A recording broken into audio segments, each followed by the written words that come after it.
Hello,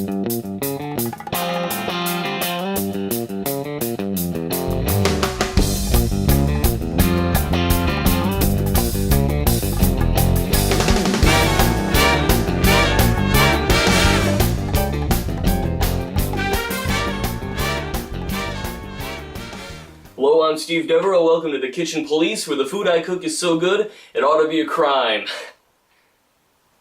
It was funnier last time. We're going to be making something that's a little bit manlier today, and I say it's manly because it involves potatoes.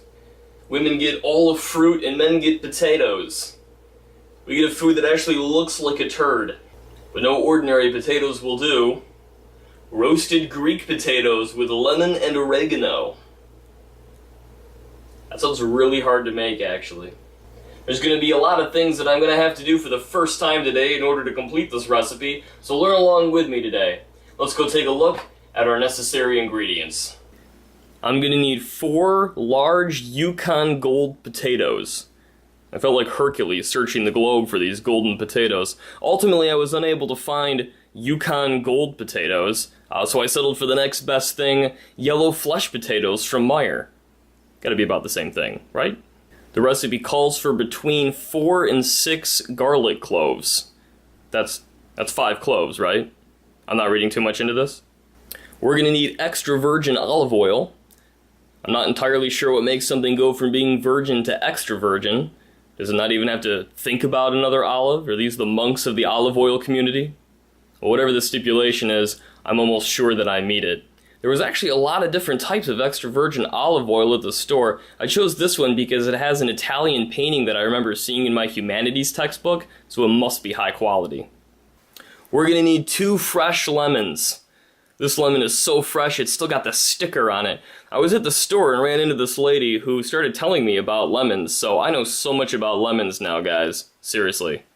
We need dried oregano for this recipe, and I'm told that Mediterranean works best. Now, it doesn't say whether it needs to be ground oregano or oregano leaves, so I'm going with oregano leaves and hoping for the best. We're going to need just half a cup of water. Kind of nice to have an ingredient that's actually from this hemisphere. I'm actually going to be using tap water. I'm not so invested in these potatoes that I have to go out and buy special purified water, but it's a little hard for me to hold the sink over here with the other ingredients, so here we are. Finally, coarse sea salt and freshly ground pepper. Now the recipe says that I need salt and pepper, quote, to taste. So I just taste them while I'm cooking, I guess. You serve them beforehand like bread, maybe. Not really sure what this has to do with the recipe. The equipment I'll be using involves this large baking pan, a juicer. The lemon lady started telling me about juicers. I knew what a juicer was, but I pretended like I didn't just so I could watch her try to explain to a grown man what a juicer looks like. This large cutting knife, a couple oven mitts that have seen better days, and I may or may not be using these tongs. Can't really know until I get there, you know?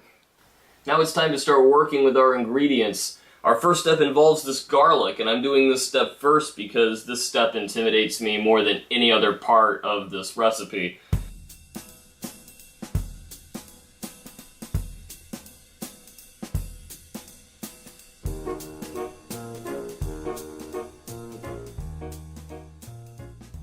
The recipe says we need minced garlic, so we're just gonna have to mince them.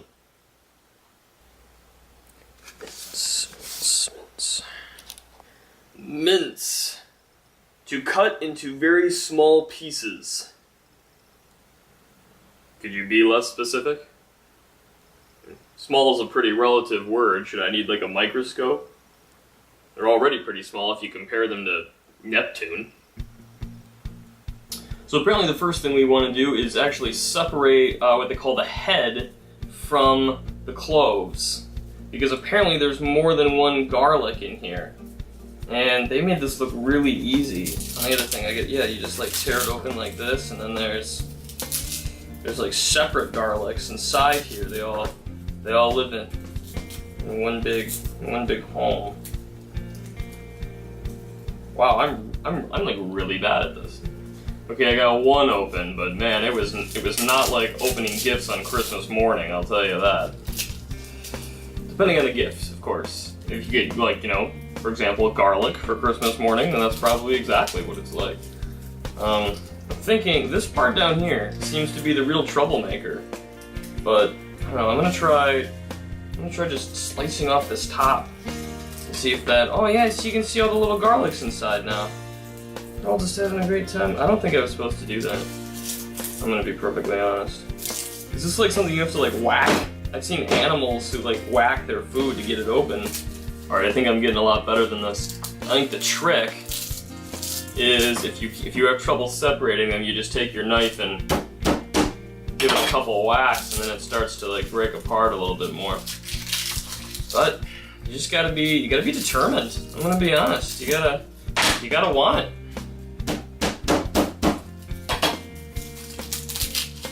I don't know who like discovered this food and was so determined to figure out what was inside. I would have lost interest a long time ago. Been like, man, this food just isn't worth the trouble. They must have been so disappointed when they got inside. Oh, this is my 5th garlic clove, so I'll be back to you in just a moment.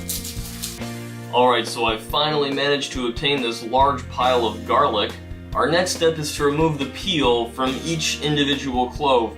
Now I'm going to be honest, some of these actually have already had their peels removed because I was so bad at removing each individual clove from the head that for some of them, when I finally was successful, I'd actually remove their peel as well.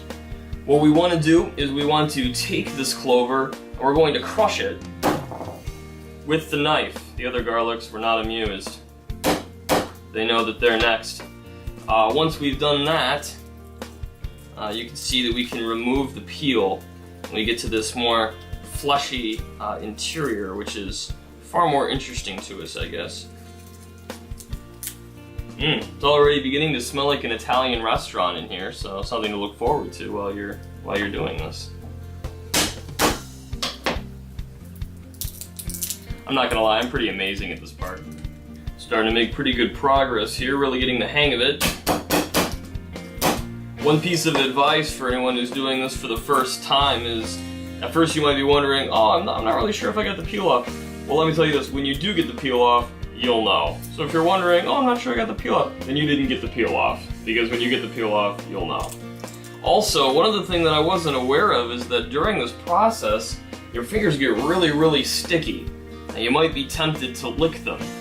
Don't do it. Oh my lands, what a mistake that would be that I did. So in order to sort of alleviate that problem, I got this small bowl of water that I could dip my fingers into to alleviate the stickiness, because sometimes it impedes your ability to remove the peel effectively.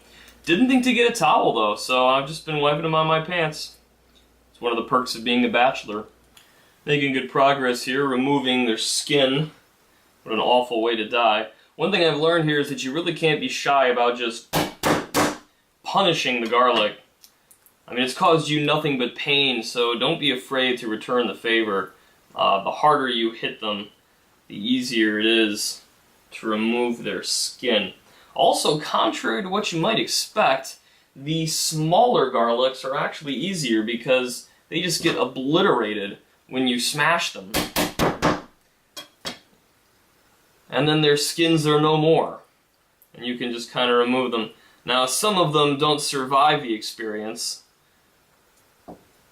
And we have to eliminate them, but that's okay, they were too weak. They were too weak to be part of our Greek potatoes. Apollo would be ashamed. This is a very humbling moment here on the Kitchen Police. For those of you watching who know something about garlic, you have been watching in horror as I have taken 5 heads of garlic and begun to chop them up. Well, it turns out there's a very distinct but important difference between a head of garlic and a clove of garlic. So what I have here is roughly somewhere around 200,000 times as much garlic as I need. That's rounding to the nearest 200,000. So all I really need for this recipe is just 5 of these cloves. 3, 4, 5. This is all of the garlic that I need. I don't know what the flip I'm going to do with the rest of this. What am I going to do with 5 heads of garlic? If the vampires come, I'm ready, I guess. But in the meantime, we're going to proceed using only 5 cloves. We're going to continue now with our 5 cloves of garlic, not heads of garlic. The good news is I'm set on garlic for the rest of my life, so no worries there. If I ever need to make this again, I could do this potentially 200 more times and have plenty of garlic for it. But what we're going to do now is we need to get this minced. We need to cut it into very small pieces. So what we're going to do is we're going to take the ends here and cut those off first, and then we want to cut this lengthwise.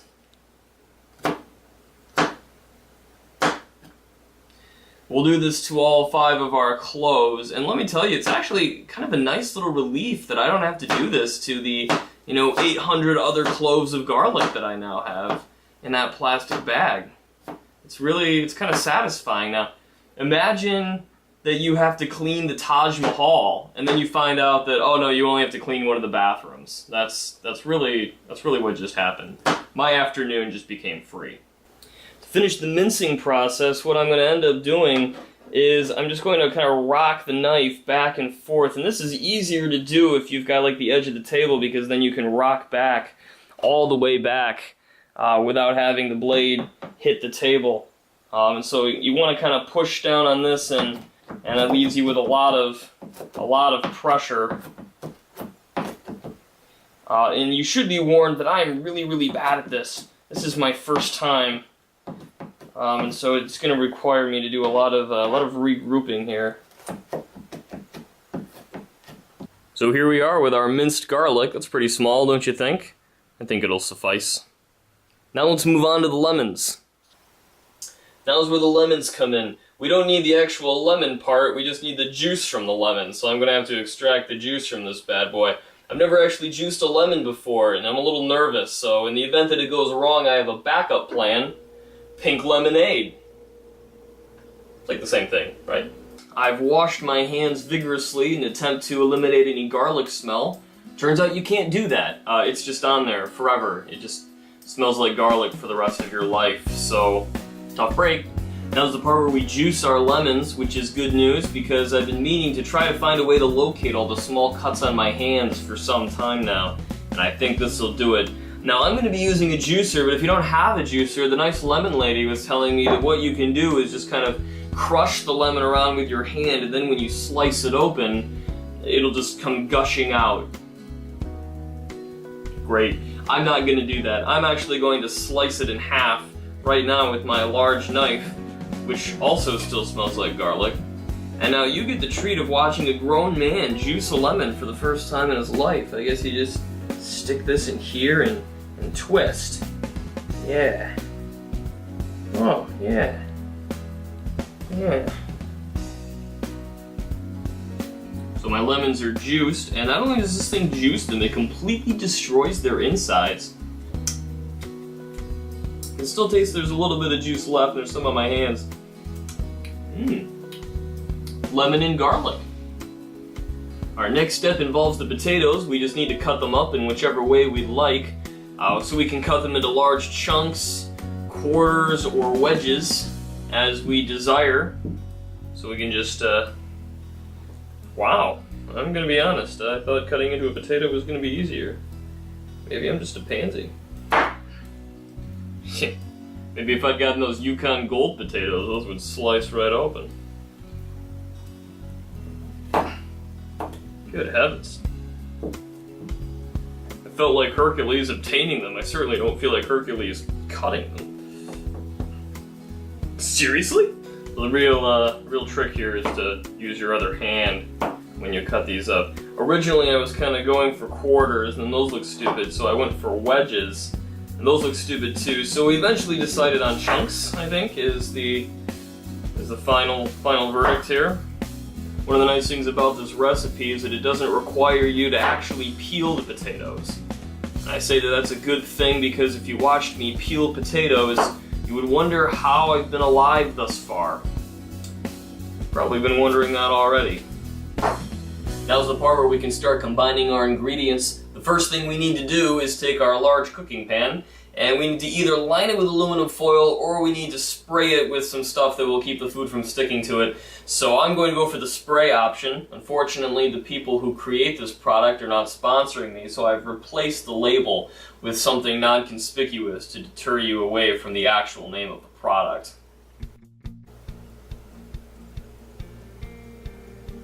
So I'm going to add in our potatoes, add in our garlic,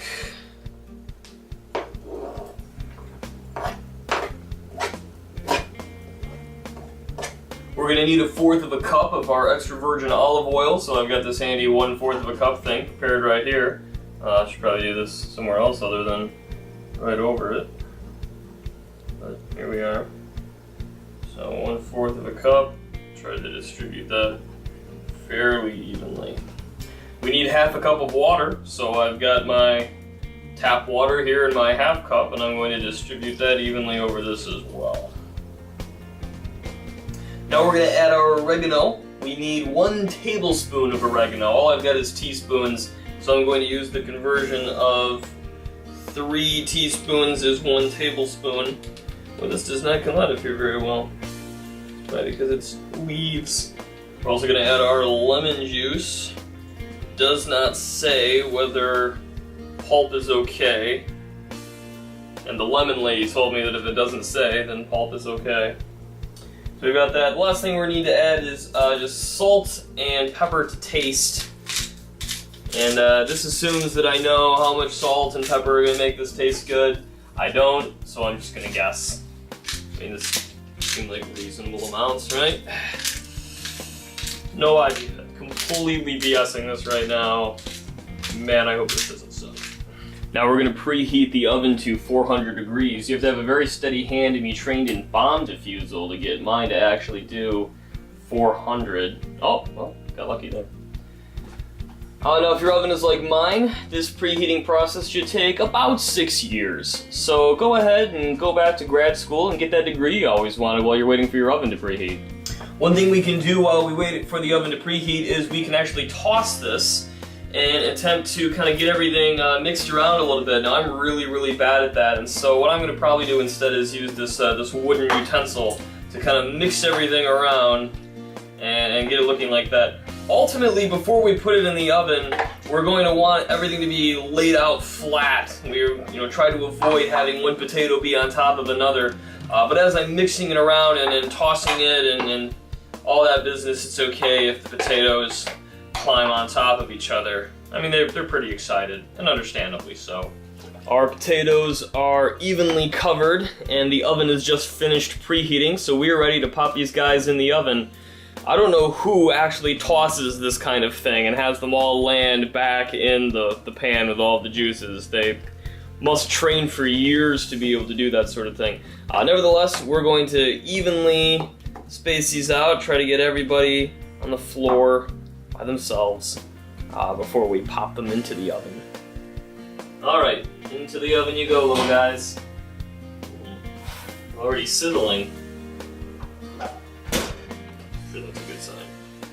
We're going to bake them for about 40 minutes or until golden brown. That's what the recipe says, which drives me nuts. Which is it? Is it 40 minutes or is it until they're golden brown? Because the odds of those happening simultaneously seem fairly slim to me. So I'm just going to bake them for 40 minutes and then we'll check on them in just a moment. It's been 40 minutes, so I've taken them out of the oven. Now the appropriate action is to flip them over so that they can get evenly toasted by the oven. I was originally thinking about tongs for this. That's stupid, when clearly the best tool for this is a spatula. So I'm going to flip them over using the spatula. I'm using this towel to hold onto the side so I can hold the pan without fear. This is not as easy as I thought it would be, actually. The recipe also recommends that we add 1/4 cup of water if the pan is starting to look dry, and the pan is starting to look dry to me. There's still some moisture going on in there, but I think another 1/4 cup of water could really help this. hate for our potatoes to have to end their little pool party early. So we're gonna add a fourth of a cup of water here. And back into the oven it goes. We flip them over so that now the potatoes can toast evenly, and it's gonna take about another 40 minutes, they say, until it'll be perfectly roasted all the way around. One thing the recipe talks about that I think is worth noting is that we shouldn't be afraid of overcooking the potatoes. Quote, they will be delicious. So I guess don't worry about overcooking the potatoes. We'll let those cook for another 40 minutes and then we'll check on them to see if they are golden brown. In the meantime, 40 minutes should be enough time for me to clean the bathroom before my guests arrive. Should be. It really depends on whether or not my roommate decided to shave today. Well, here they are out of the oven and ready to serve. I don't know what all that black stuff is on the bottom, probably the immense amount of garlic. But we'll spatula them out, put them on some plates, and see how they turned out. Well, the meal is prepared. A lot of things could have gone a lot differently. A lot of things could have gone a lot better. A lot of things could have gone a lot worse, too, though. I could have used 5 heads of garlic, and this story would have a very different ending. Ultimately, though, it doesn't really matter how bad it tastes, because as tradition requires, I'm not the one eating it. Meet Josh and Kirsten. This lovely couple just got back from their honeymoon in Hawaii, and I'm about to shove dried potatoes down their throats. Welcome back to reality, I guess. Well, I managed to force it down their throats. Let's talk to the critics. Well, the potatoes were really good. They weren't too crispy, they weren't too soft. They were lemony, but the lemon wasn't overpowering. They had some herbiness to them. So overall, they were really good potatoes. I enjoyed them. Yeah, I thought they were all right, but I mean, it could have used more garlic. I mean, a lot more garlic. Like, I don't know, like 5 heads of garlic. Did you even put garlic in there? I'll call that a success. Thanks for joining us on the Kitchen Police. See you next time.